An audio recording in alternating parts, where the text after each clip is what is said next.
In the last segment, we introduced half-lives.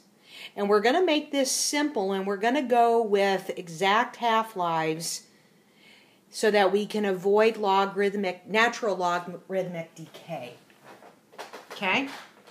So we went through a couple of examples, and we saw that there are some long half-lives and there are some short half-lives.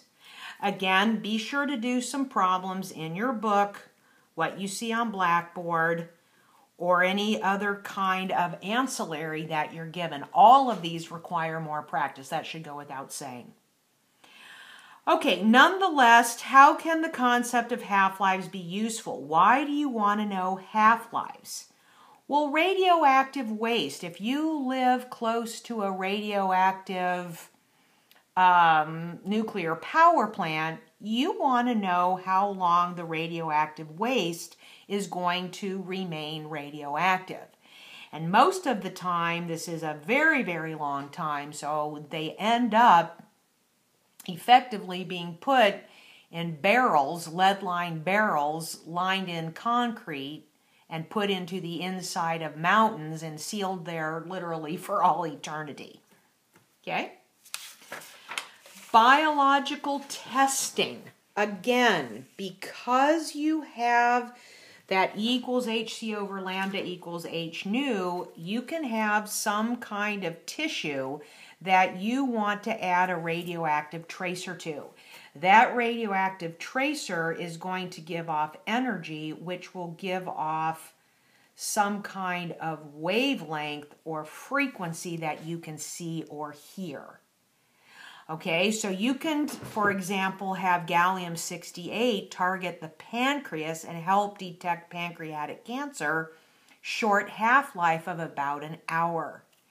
You can use strontium-85, which is used for brain scans, and that lives a little bit longer, for quite a bit longer actually, 65 days, but it should go without saying, for example, that you do not want something that's going to linger forever and ever to be used for biological testing. Okay, C14 is just too long. Okay? You can use radioactive materials for determining how old something is. This is called radioactive dating. Okay, now you can use C14 for dating things that are quote-unquote young, and things that were organic, which means used to be living. Okay? And that has a viable range of, say, 50,000 years.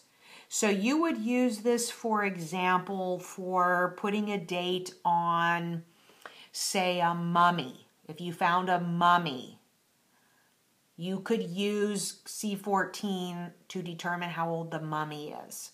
You could use C14 to determine how old a skull is.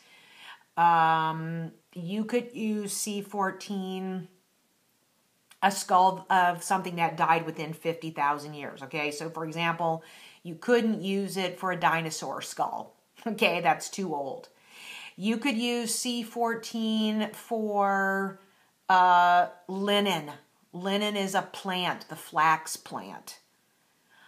You could use it, for example, on the Shroud of Turin. The Shroud of Turin is thought to be the burial cloth of Jesus. And the cloth is made of linen and it has blood on it. Okay, so anything that used to be living and something that's relatively quote-unquote young of less than about 50,000 years, you could use C14 for. Okay?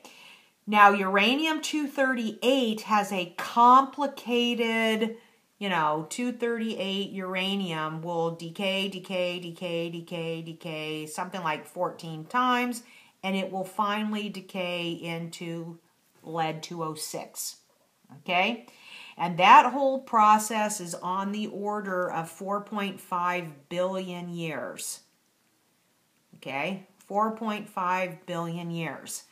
Now, Big Bang is thought to be something that occurred on the order of 15 billion years ago. So for easy math, since Big Bang, the universe has gone through about 3 half-lives. Okay? So uranium will be around forever and ever and ever and ever, sort of, okay? So you would use the ratio of uranium-238 to lead-206 to date something that is really, really, really old, like rocks.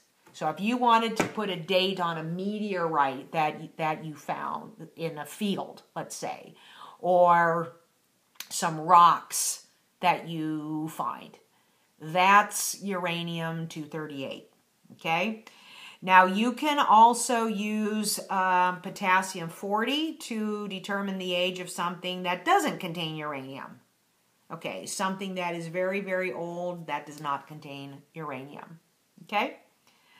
All right, so carbon-14 you would date something less than about 50,000 years old, something that used to be living. Okay, blood, cotton, flax, skulls, skeletons, things like that. You would use the others when you're looking for something much, much older. Okay, uranium derivative or non-uranium derivative. Okay. Now, medical applications. Let's go back to this business of biological testing. Let's take a look at what these sorts of things look like. And many of you can't imagine medical imaging in the olden days where the best you could get was an X-ray. Okay, we are used to seeing scans that are clear and in color. E equals hc over lambda means if there's an energy event, there's a wavelength event, and we can see colors. Okay? E equals h nu means there's a frequency event, which means you can hear it. Okay, so these sort of medicinal applications or tests are very commonplace. And what you're seeing with these colors is some kind of energy transition that's happening. Okay? Page 11. CT scans. Very similar idea. The colors that you're seeing correlate to the wavelengths that are associated with what's happening at the nuclear level. Same thing with MRIs. Okay, so today's medical testing, scans, and visualizing come from the fact that radioactive events have something that has, radioactive meaning something from the nucleus, okay, has something that will allow us to see it, okay? Now, sonograms work in a slightly different way. They use a different kind of wavelength. They work in sort of a different way, but you can kind of think of it as the same idea, okay? Now, in our next segment, we're going to transition over to nuclear power. So once we have a nuclear event, what then is the story on nuclear power?